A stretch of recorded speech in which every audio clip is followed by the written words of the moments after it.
Welcome back to my masterclass. I'm Sherrod McQueen, your instructor, and thank you for joining me. I've been receiving a lot of questions and direct messages, emails, based on some of my previous entries. So here I'll be answering one of those questions, which is, how do I know what do I need to know how many units have been sold in a particular development before I buy?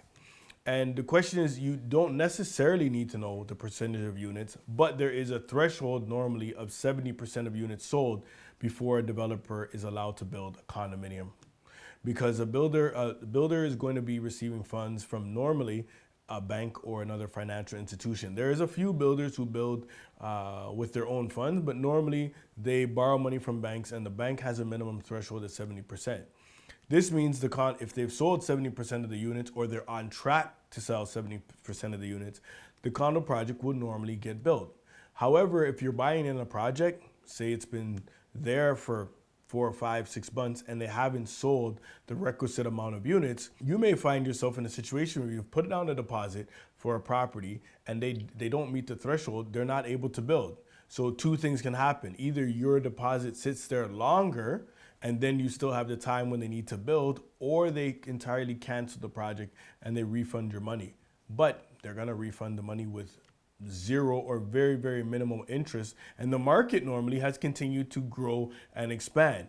So you have to be very careful, because you don't want to purchase a property for $500,000 that the market says now is worth $700,000 because it's been 2 or 3 years, and the project never gets built.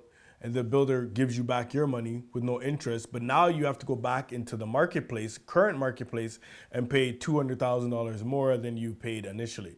So I think when you're looking to purchase, the builder does not have to necessarily be at 70% threshold, but you need to know that they're on track. What is their sales history? How long has it taken them to reach certain sales?